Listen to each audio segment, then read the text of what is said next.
The committee will come to order.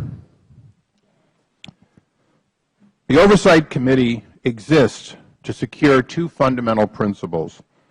First, America has a right to know that the money Washington takes from them is well spent. And second, Americans deserve an efficient, effective government that works for them. Our duty on the Oversight and Government Reform Committee is to protect these rights. Our solemn responsibility is to hold government accountable to taxpayers, because taxpayers have a right to know what they get from their government. Our responsibility is to work tirelessly in partnership with citizen watchdogs to deliver the facts to the American people and bring genuine reform to the federal bureaucracy. Today's hearing is a solemn one. It involves freedom of conscience. Ultimately, without the first pillar of our freedoms, the freedoms that we did not give up to our government, the American democracy and the experiment that has lasted over 200 years falls for no purpose. The architects of our Constitution believed our country would be a place that would accommodate all religions. In fact, they could not agree on religion more than anything else. Our founding fathers came from different religions, and they did not trust that one religious order would not circumvent another. For in fact, many came from a country in which they were of one religion and had to change to another on a government edict. Many look at establishment of religion as all it's about. But ultimately, our founding fathers, including Thomas Jefferson, including George Washington and others, all understood that, in fact, their conscience was their guide, and their conscience came overwhelmingly from their religious convictions. And therefore, time and time again, they made it clear that a man's conscience, particularly if it flowed from his faith, had a special role in our freedoms. I might note, not for a subject that many would bring up today, but that in fact, since our founding, men primarily, and now men and women, can refuse to serve under arms for reasons of personal conviction stemming from their faith. There is no greater obligation than to serve your country in time of war. But in fact, our country, for hundreds of years, has understood that faith comes first, and that no man or woman should ever be forced to betray that faith. Many will frame today not as First Amendment, but about the particular issue that comes before us related to the Obama health care plan. This is not about that. In fact, if it's about that, we should be over in the Energy and Commerce Committee or some committee dealing with health or other issues. This committee wants to fully vet, with the most knowledgeable of both clergy and lay people that we could find, the real questions of where does faith begin and where does it end? Where does government's ability to influence decisions made by people of faith, and where does it end? These basic questions go to the heart of the Constitution. I recognize that there will be people who do not like the outcome of any decision involving the Constitution, whether it's the Miranda warning related to self-incrimination, whether it's in fact a free press able to denounce people in government or others, whether it's one after another of the Bill of Rights or other items so entrenched in the Constitution. Many of them are objectionable to others. But let us understand, inalienable rights flow from all of us, whether we're in the majority or an incredibly small minority. That ultimately is what we're going to discuss today. I expect that we will hear from people who have spent their entire life pondering these very questions of faith and conscience. I expect we will meet in the second panel, particularly from people who must execute both faith and often education and other responsibilities that have fallen to church and church-like groups since our founding. I take this as very solemn. I know that all of us on the panel do. The tone today is about learning and listening, and I certainly hope all of us who came here, including the students who are in the audience today, recognize how important this juncture in our democracy is. Then we now welcome the Reverend William Laurie, Roman Catholic Bishop of Bridgeport, Connecticut. He is chairman of the Ad Hoc Committee for Religious Liberty of the United States Conference of Catholic Bishops, in other words, the go-to on this issue. The Reverend Matthew Harrison is president of the Lutheran Church, Missouri Synod. Did I pronounce that last? Synod. We have two Dr. Mitchell, so this is going to be an interesting day. Dr. C. Ben Mitchell is the Graves Professor of Moral Philosophy at Union University, and Rabbi Soloveitchik, close, you're the only rabbi, this will make it a little easier, is director of the Strauss Center of Torah and Western Thought at Yeshiva University and associate rabbi of the congregation. That one you're going to have to help us with. So it will be. And Dr. Craig Mitchell is associate professor of ethics, chair of the ethics department, and associate director of the Richard Land Center of Cultural Engagement at Southwestern Baptist Theological Seminary. I know you're clergy, I know you're sworn to God, but this committee has a rule that you'll also be sworn here. Would you please rise to take the oath? Raise your right hands, please. Do you solemnly swear that the testimony, I think they'll swear, not affirm. Do you solemnly swear that the testimony you're about to give will be the truth, the whole truth, and nothing but the truth? Let the record reflect that all witnesses answered in the affirmative. Thank you. Please be seated. And with that, we go to Reverend Harrison. Thank you, Mr. Chairman. It's a pleasure to be here. The Lutheran Church Missouri Synod is a body of some 6,200 congregations and 2.3 million members across the U.S. We don't distribute voters lists. We don't have a Washington office. We are studiously nonpartisan, so much so that we're often criticized for being quietistic. I'd rather not be here, frankly. Our task is to proclaim, in the words of the blessed Apostle St. John, the blood of Jesus Christ, God's Son, cleanses us from all our sin. And we care for the needy. We haven't the slightest intent to Christianize the government. Martin Luther famously quipped one time, "I'd rather have a smart Turk than a stupid Christian governing me." We confess that there are two realms, the church and the state. They shouldn't be mixed. The church is governed by the Word of God, the state by natural law and reason, the Constitution. We have 1,000 grade schools and high schools, 1,300 early childhood centers, 10 colleges and universities. We are a machine which produces good citizens for this country, and at tremendous personal cost. We have the nation's only historic black Lutheran college in Concordia, Selma. Many of our people were alive today and walked with Dr. King 50 years ago on the march from Selma to Montgomery. We put up the first $1 million and have continued to provide finance for the Nehemiah Project in New York, as it has continued over the years to provide home ownership for thousands of families, many of them headed by single women. Our agency in New Orleans, Camp Restore, rebuilt over 4,000 homes after Katrina through the blood, sweat, and tears of our volunteers. Our Lutheran Malaria Initiative, barely begun, has touched the lives of 1.6 million people in East Africa, especially those affected by disease, women and children. And this is just the tip, the very tip of the charitable iceberg. I'm here to express our deepest distress over the HHS provisions. We are religiously opposed to supporting abortion-causing drugs. That is in part why we maintain our own health plan. While we are grandfathered under the very narrow provisions of the HHS policy, we are deeply concerned that our consciences may soon be martyred by a few strokes on the keyboard, as this administration moves us all into a single-payer program, a system.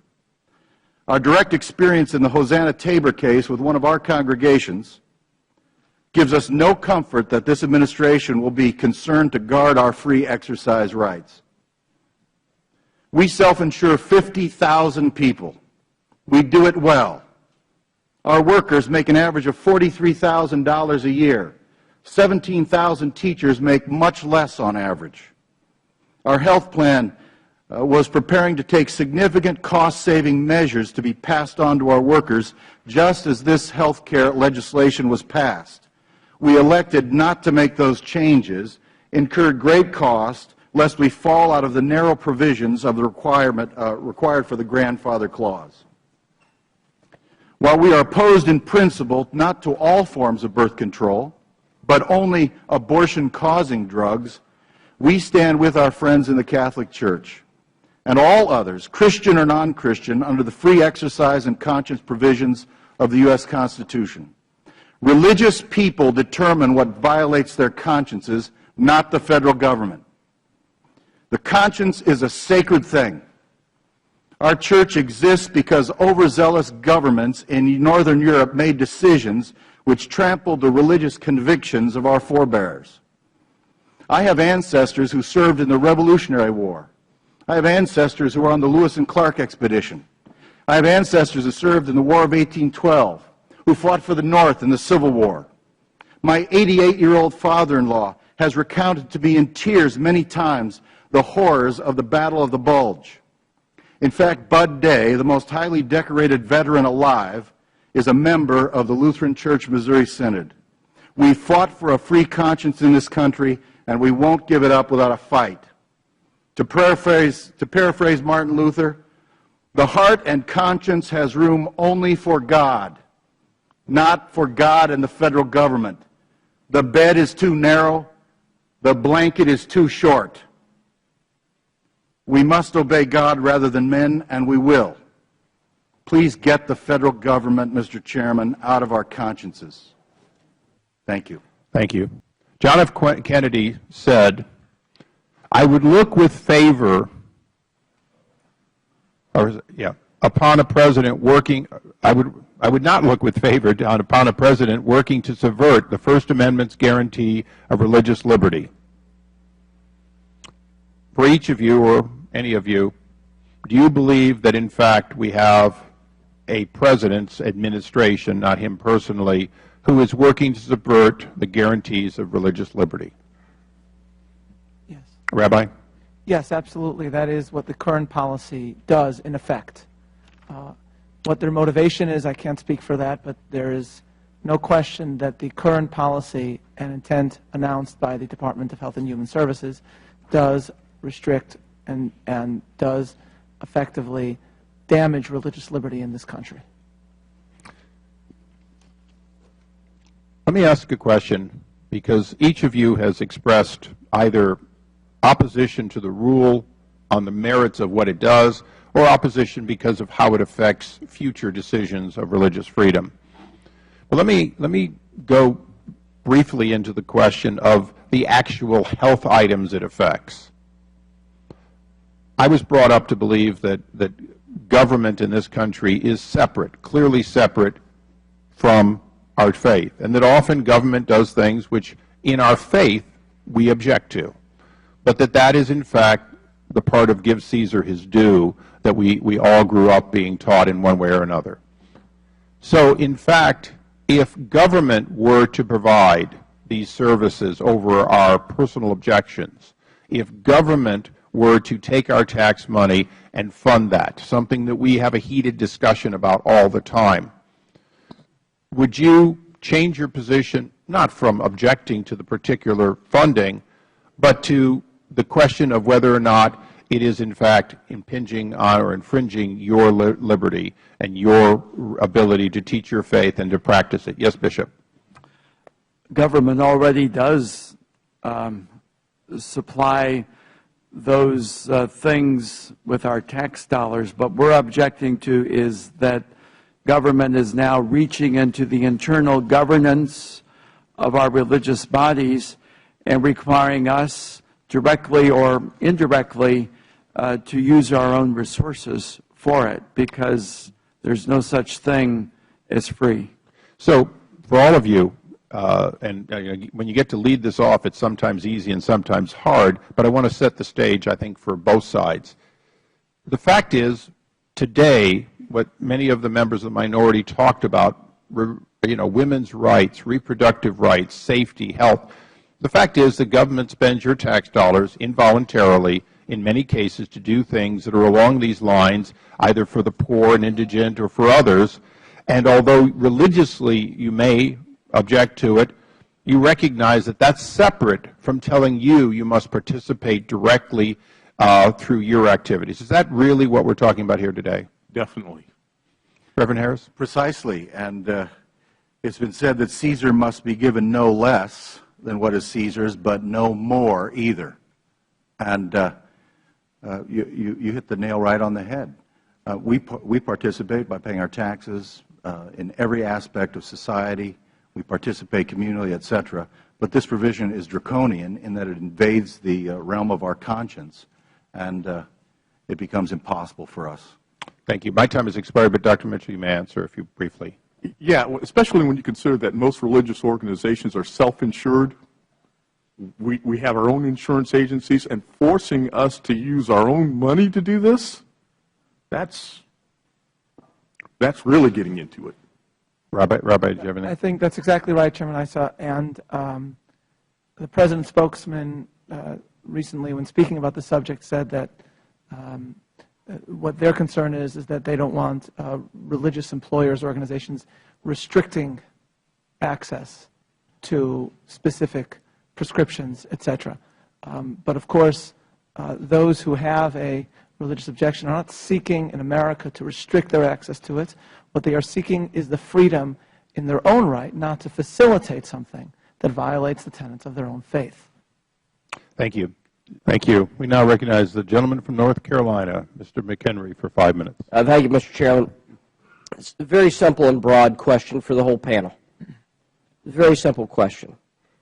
Is this ruling by HHS, do you view this as a issue of contraception and abortifacients, or an issue of religious freedom and conscience protections? Bishop Laurie, and we'll certainly go down the row.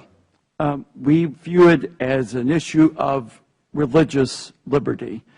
We view it, first of all, and primarily at the level of principle. It is a question of government reaching into the internal governance of religious bodies and making a requirement contrary to church teaching. Thank you, sir. Reverend Harrison.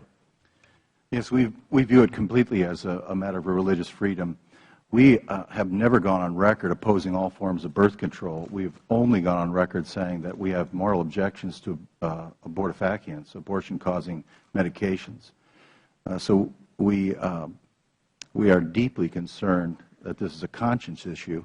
If we are forced in situations with our universities and other institutions to act in ways fundamentally contrary to our religious convictions, it has a disparaging effect on our institutions. It denudes us of the very faith that has driven us into those situations where we care for people in need. Thank you. Dr. Mitchell. It is completely a religious liberty issue for us, a freedom of conscience issue for us.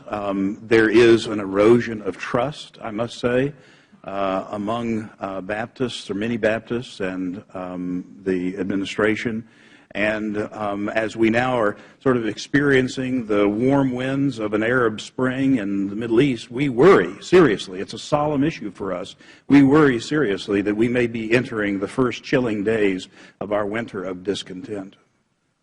Rabbi? Yes, Congressman, this is absolutely an issue of religious freedom and only of religious freedom.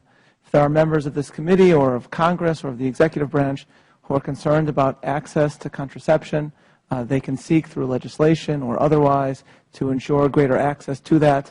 That can be debated in Congress. The members of Congress can vote on that, et cetera. And they're absolutely entitled and able to do that as members of Congress under the powers granted to them by the Constitution. What they cannot do, and that's why we're here today, is to achieve this end by trampling on the religious freedoms and the liberty of conscience of Americans. And they can't do that because that would be a violation of the Constitution that both members of Congress and of the executive branch have sworn to uphold and protect. Thank you, sir. Dr. Mitchell. Yes, this is clearly an issue of religious liberty, and it's one that I couldn't have imagined coming. And I think to see it as anything else is to completely miss the real importance of this issue. And so that's why I'm here. Thank you. Thank you for answering that question. A lot of folks want to pose this as a question of access to contraception. It is a deeper question of conscience protection and compelling an individual not simply to not do something, but compelling an individual to purchase something which they find morally objectionable, and using the force of the state to compel them to do that. Thank you, Mr. Chairman, and I thank the panel for being here today. Thank you for your voice that you've stated very clearly. In the Declaration of Independence, it refers to unalienable rights. How do you understand unalienable rights? What is the meaning to you? Please. Thank you. Inalienable means that they are inherent in the human person, and they are inherent in the human person because they have been put there by the Creator, and that they are, as John F. Kennedy said in his inaugural, they are not given by the generosity of the state, but by the hand of God. I assume all of the rest of you would agree to that? Let me ask a follow-up question. Should your parishioners, speaking especially of those of you, Bishop Laurie, as well as Reverend Harrison, should your parishioners who are body shop owners or lawyers, whatever, have First Amendment rights of conscience?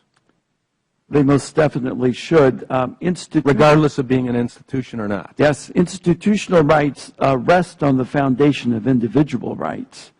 And it's clearly the teaching of the Church in its Declaration on Religious Liberty that we begin really with individual rights. And so it ought to be possible in this country, if one wishes, to have a business, let's say, run on Christian principles, where people agree to work in such a business, and where insurers and employers and employees all come together and agree how that's all going to work. Reverend Harrison? I agree completely. It's surreal. This whole conversation is utterly surreal. If the Supreme Court can uphold the rights of a tiny sect to use a hallucinogenic drug in its religious rights, how is it that our fundamental rights of conscience over long-established moral principle, virtually unchanging in the history of Christianity, is somehow dismantled? And I find it totally offensive that we are subject to accommodations and grandfather clauses. You can't accommodate and you can't grandfather clause the First Amendment. It is our right. Martin Luther would express appreciation for your intensity of position on that. For the remaining members of the panel, do you anticipate that there will be fines or penalties that you will have to face because of this? Well, the penalties are variegated and applied over time, but we could face multi-million, tens of dollars of fines, according to what our preliminary research has shown, by should we fall out of the grandfather clause in some fashion. Aside from that, this entire thing has already cost us a lot of money because we were not able to take the steps, cost-saving steps. We had to freeze everything already when the health legislation was on the table and passed. Do you consider birth control pills to fall in that category? In other words, would you favor making the use of birth control pills illegal in this country? Reverend Harrison? No, I would not, but neither do we include birth do we include those abortion-producing medications as birth control? When you say abortion-inducing medications, what are you referring to? I'm referring to those medications that can cause a fertilized egg or an embryo to be aborted. Is that so-called Plan B? Yes, Ella and Plan B. Well, what about IUDs, Dr. Mitchell? Do you believe that they should be illegal? We believe that they are contrary to our view of the sanctity of human life because they allow fertilization, but they prevent implantation. And we believe that human life begins at conception, not at implantation. Yield to Mr. Jordan. I thank the Chairman. I want to thank our witnesses for coming today. Doesn't this just this ruling get to the very heart, the very foundation of what America is about? You think about this country, this experiment in freedom we call America.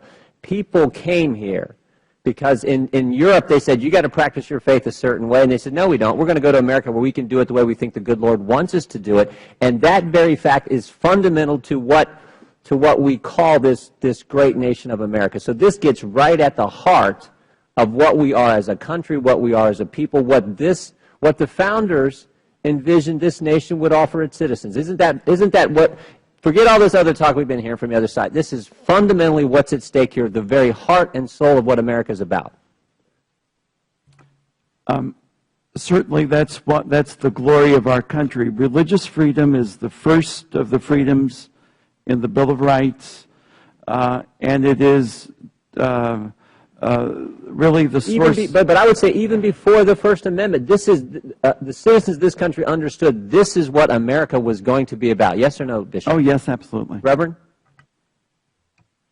In my position over the last 10 years, I've had to travel all over the world, 40 or 50 countries or more, and every time I return home, I want to kneel down and kiss the ground. Thank the good Lord you live here. Because of the blessings that we enjoy in this country, and I will stand personally for and fight for the rights of every single citizen in this country to believe and act accordingly. And this administration is putting that very precept, that very principle in jeopardy. I will fight for, give my sons up to fight for. I have 2 sons, no daughters, and sacrifice everything I have for the sake of guaranteeing the rights of every single citizen in this country. Thank you. Dr. Mitchell, yes or no? Jordan, I think this issue does focus very, very clearly the issue of religious liberty, Yep. whatever the other issues may be. Thank you, Rabbi. That's right, Congressman. This is an issue of religious liberty and only an issue of religious liberty that brings us here today. Yep. Dr. Mitchell. This is what America is about. And if we let this go, we're in trouble. Okay, I want to play a tape for you. And I want to just change gears a little bit. I want to play a tape of what the President said. And I want to see if you think he's kept his promise and honored what he said he was going to do with the overall Obamacare legislation. Play the tape if you would, please. Did the President as a church body, we have no official position on the rightness or wrongness of the President's health plan. The President said if you like your plan, you can keep it. Is that true? All I would like to say is that we are here, I am here today because we are deeply concerned about the religious liberties provision. Will you be able to keep the same plan? Just rules in place? We're hanging on by a fingernail, and as I said in my opening statement, I believe a couple of strikes of a keyboard could eliminate our freedoms very easily. We're all for medicine for women. In fact, I've spent years of my life working with relief and development and charitable organizations, providing specifically services to women. So we're all for medications that help women. We're just not for using certain medications to end pregnancies. I would say this in conclusion, then I want to give time to my friend and colleague, Mr. Mick Mulvaney. Bishop, would you rather close down your hospitals and your schools than to comply with a governmental edict that violates your faith?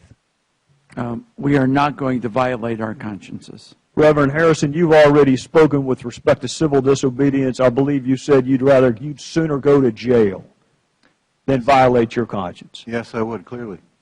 Dr. Mitchell? I'd like to be in his cell. We'll try to work that out. Rabbi?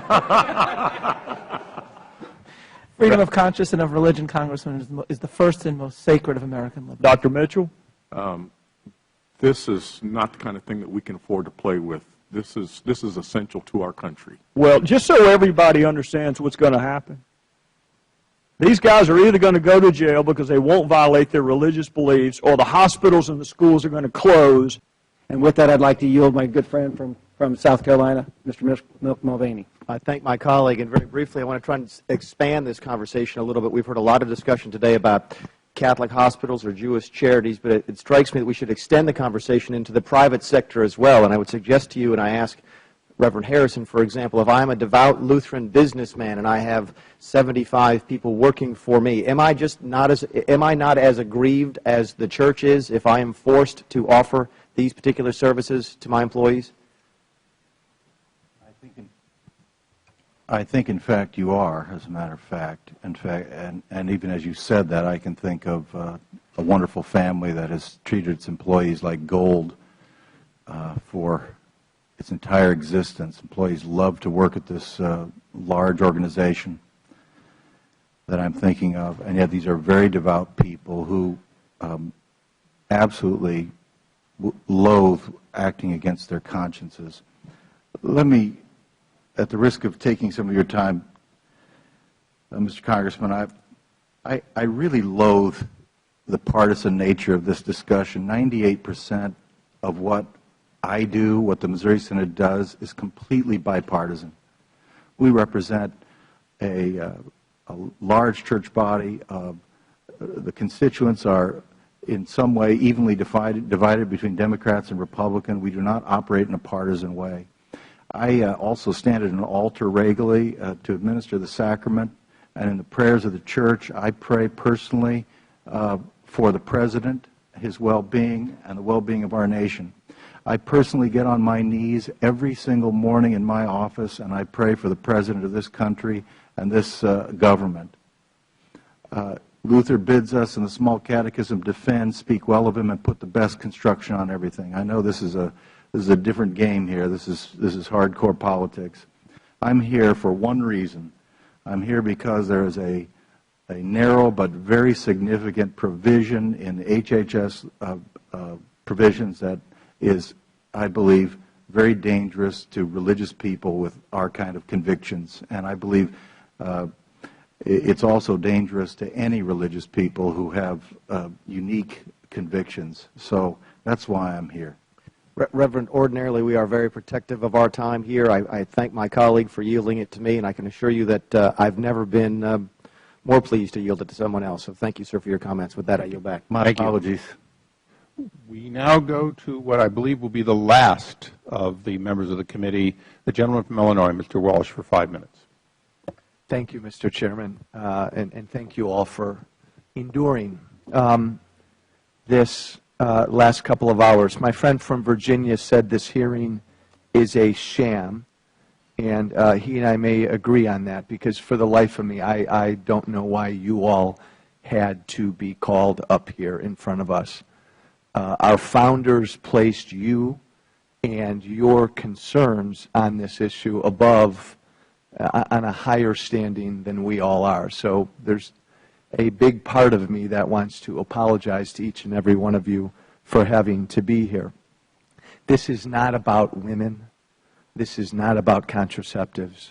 We know, you've said it, we've said it up here. This is about religious freedom. This is about religious liberties. We could be talking about anyone, a Republican or Democrat, who doesn't want to serve in a war because of their religious preferences.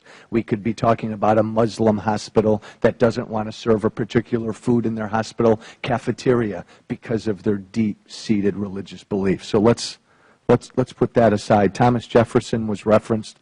We all famously know that Thomas Jefferson requested 3 things on his tombstone: the father of the University of Virginia, the author of the Declaration of Independence, and the author of Virginia's bill of establishing religious freedoms.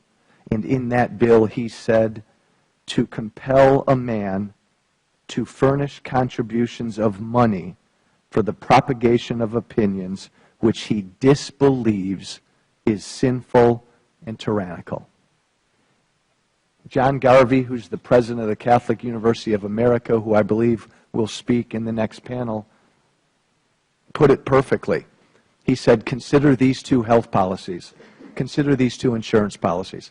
Policy A, an employer is required to provide its employees health insurance that covers birth control. Policy B, an employer is required to provide its employees health insurance.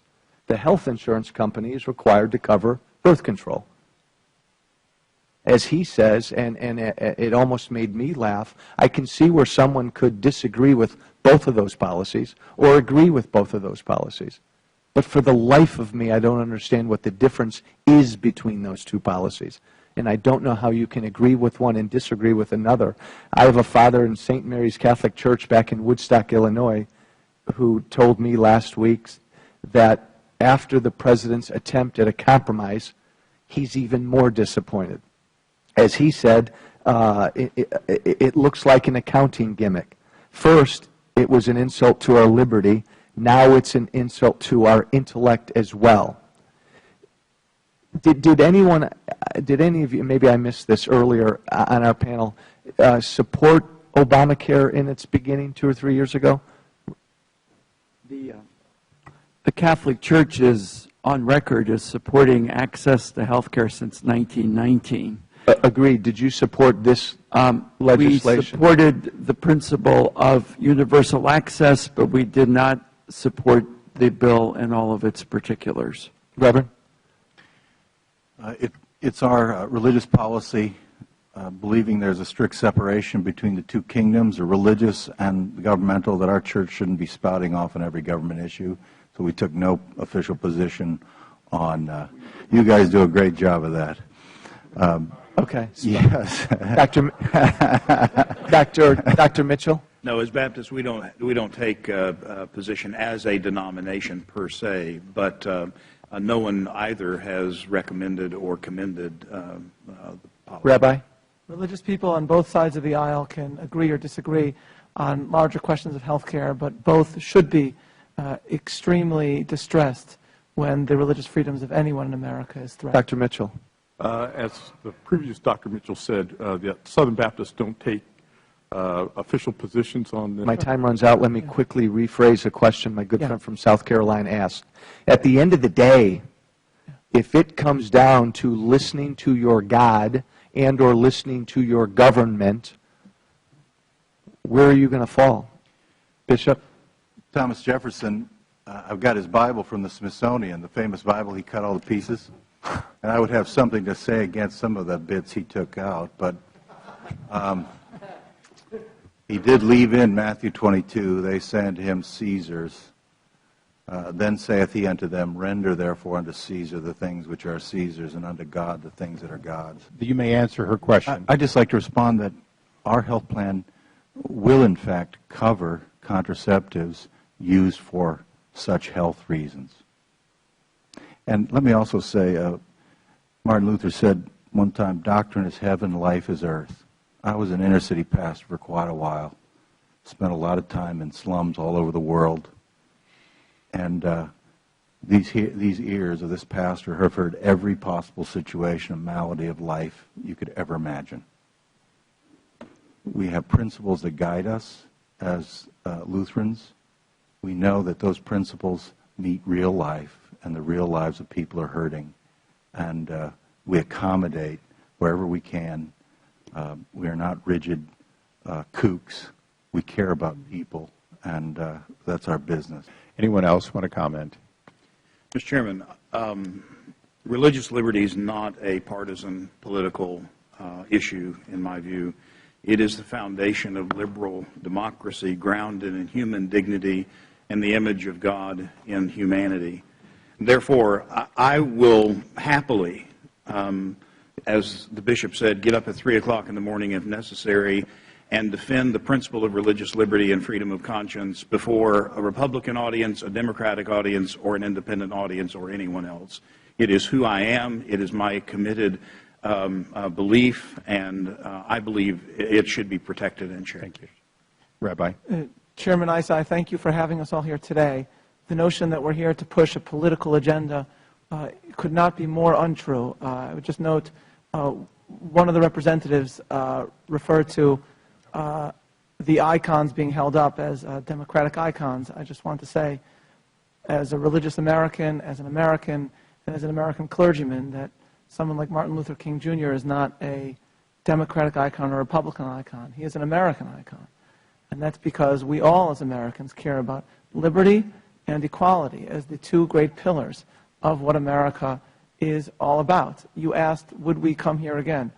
I would certainly come here again, but I hope that I don't have to, not because we haven't enjoyed your hospitality, but because I hope that the administration realize that they've made a mistake and that they return us as a country to the principles of liberty that has guided this country for hundreds of years.